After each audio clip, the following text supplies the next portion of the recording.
मराठवाड्यातील 48 नगरपालिका व 11 नगर परिषदांचं जे मतदान प्रक्रिया आहे ती सकाळी 7:30 वाजल्यापासून सुरू झालेली आहे। आपण नांदेड जिल्ह्यामध्ये आहोत। नांदेड जिल्ह्यातील एकूण 13 जे नगरपालिका आणि नगरपंचायत आहेत त्यांच्या मतदानाची प्रक्रिया ही आज सकाळपासून सुरू झाली आहे। त्यातील 2 नगरपालिका ज्या आहेत त्याच्यामध्ये मुखेड आणि धर्माबाद या नगरपालिकांची मतदान प्रक्रिया ही स्थगित करण्यात आली आहे। मात्र आपण आहोत माजी मुख्यमंत्री अशोक चव्हाण यांचा मतदारसंघ असणाऱ्या भोकर या ठिकाणी सकाळी 7:30 वाजल्यापासून मतदानाचा जो उत्साह आहे या ठिकाणी पाहायला मिळतोय। मतदार आपल्या सोबत आहेत, काय सांगणार? मतदान प्रक्रिया कशी पार पडते, काय उत्साह आहे? खूप चांगला प्रतिसाद भाजपला भेटत आहे। आम्ही आज वार्ड क्रमांक 2 मध्ये गेलेले आहोत, वार्ड क्रमांक 3 मध्ये गेलेले आहोत, 5 मध्ये गेलेले आहोत। सगळ्या महिलांचा आणि बंधू भगिनींचा फार मोठा प्रतिसाद मिळत आहे। काय वाटतंय ज्या पद्धतीने ही मतदान प्रक्रिया पार पडते, शांततेत मतदान प्रक्रिया पार पडते का? हो, शांततेने मतदान प्रक्रिया पार पडत आहे। आम्ही 8 वार्ड क्रमांकमध्ये पण गेलो होतो, तिथं पण चांगले आहे। लोकांचा कसा प्रतिसाद आहे मतदान करण्यासंदर्भात? चांगला आहे, बीजेपी चांगला प्रतिसाद आहे। एकूणच आता जवळपास सकाळचे 11 वाजलेले आहेत। सकाळी 7:30 वाजल्यापासून रांगा लावून या ठिकाणी जे मतदार आहेत या ठिकाणी येताना पाहायला मिळत आहेत। इतरही महिला मंडळ आहेत, काय सांगणार? लोकांचा कसा प्रतिसाद आहे या मतदानासाठी? चांगला प्रतिसाद आहे आणि चांगलं मतदान होत आहे सगळीकडे।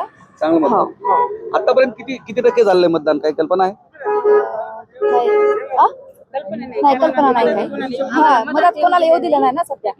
हा, टक्केवारी सध्या मदत येऊ दिलं नाही। आता सध्या आम्ही वार्ड क्रमांक 2, 5 मध्ये आणि 7 मध्ये आलेलो आहोत। एकंदरीत मतदान खूप चांगलं होत आहे आणि रिस्पॉन्स चांगला आहे मतदारांचा। शांततेत मतदान प्रक्रिया पार पडते का? हो, शांततेत आहे, शांततेत मतदान होत आहे। आणि गेल्या 5 वर्षापासून नगरपालिकावर प्रशासक राज होता आणि आता ही मतदान प्रक्रिया पार पडते। लोकांमध्ये उत्साह पाहायला मिळतो। किती टक्के मतदान होईल अशी अपेक्षा आहे?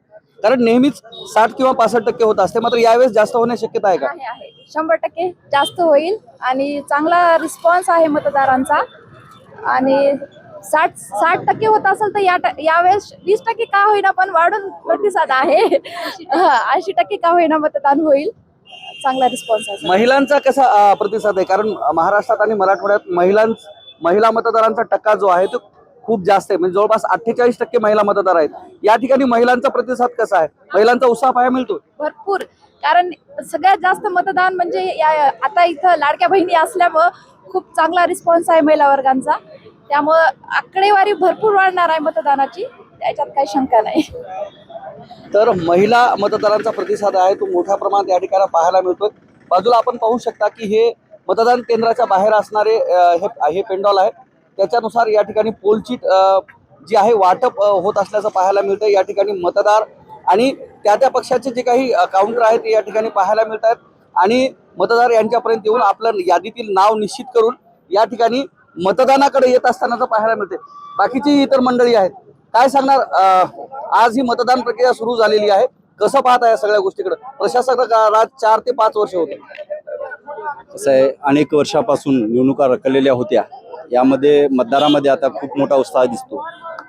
कारण कसं आहे, माजी मुख्यमंत्री अशोकराव चव्हाणांचा हा मतदारसंघ आणि अशोक चव्हाणांना चक्रव्यूहात अडकवणारे सर्व विरोधक एकत्र जमल्यामुळे अशोक चव्हाणांची नाकीनऊ येताना ही आपल्याला बघता आली। आता सध्या बघितलं, काँग्रेस आणि भाजपमध्ये अटीतटीची निवडणूक होण्याची शक्यता या ठिकाणी वाटते। मतदारांनी ही निवडणूक स्वतःच्या हातात घेतली, ना अशोक चव्हाणच्या हातात ठेवली ना उमेदवाराच्या ठेवली। यामध्ये नक्की सांगता येत नाही कोणाच्या बाजूने विजय होईल, एवढं मत नाही। काय वाटते कोणता नगराध्यक्ष या ठिकाणी असेल? कारण ही पूर्वीपासूनच अशोक चव्हाणांचा बालेकिल्ला म्हणून ओळखला जातो। काय वाटतंय या ठिकाणचं आधिपत्य कायम राहील का? अशोकराव चव्हाणांच्या मागे खरं बघितलं तर मुस्लिम वोट आणि बौद्ध वोट मोठ्या प्रमाणात उभं होतं। इथं जवळपास 13,000 वोट मुस्लिम आणि बौद्धांचं आहे।